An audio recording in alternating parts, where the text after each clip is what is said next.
sous la Troisième République, le gouvernement était entièrement maçonnique. C'est absolument hallucinant. Et d'ailleurs, Jules Ferry, qui passe pour un grand homme qui aurait créé l'école libre, obligatoire, etc., c'est pas difficile de vérifier que c'est Louis XIV, mais c'est pas grave, Louis XIV et Louis XV. Bon. Et surtout, ce que personne ne sait, c'est que Jules Ferry était terriblement raciste. Il a écrit des choses hallucinantes, mais bon, lui, il peut, quoi. Et Monsieur Crémieux aussi, comment toutes les lois de petite minorité, on va dire, sont passées par les loges, via les loges et dans les loges exclusivement. Donc, j'imagine vous connaissez tous le décret Crémieux, qui a donné la nationalité française à tous les juifs d'Algérie à l'époque. Ce que vous savez peut-être pas, c'est que le type s'appelait Isaac Moïse Jacob. Il y a l'intégrale. Il a été initié en 1818 à la loge Le Bienfait Anonyme, à Nîmes. Il était au départ au Grand Orient de France, et puis ensuite, il a quitté le Grand Orient pour aller rejoindre le Suprême Conseil de France, du rite écossais ancien et accepté, dont il a pris le contrôle et dont il est devenu le souverain grand commandeur. En 1869, il réunit même à Lausanne une assemblée Suprême Conseil de la maçonnerie pour terminer le boulot, c'est-à-dire pour ajouter encore davantage et essayer d'effacer tout ce qui pouvait encore rester des rituels d'antan. Et vous verrez que le gars, vous le retrouvez absolument partout,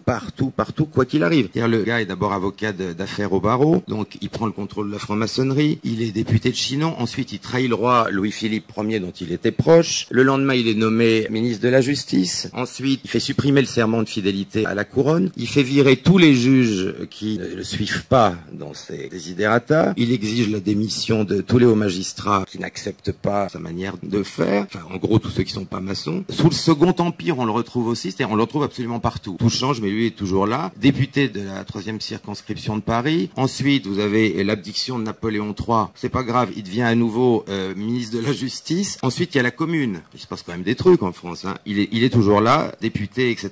Et ensuite il devient sénateur inamovible jusqu'à sa mort. Voilà, 33e degré du rite écossais ancien et accepté, 33e degré qu'il a reçu d'ailleurs l'année même où il a intégré le rite, ce qui est totalement proscrit par les règlements, mais pas pour Isaac Moïse Jacob, hein, évidemment. Alors en 1869, il prend la tête de tout l'ordre maçonnique sous le titre de très puissant souverain grand commandeur, grand maître.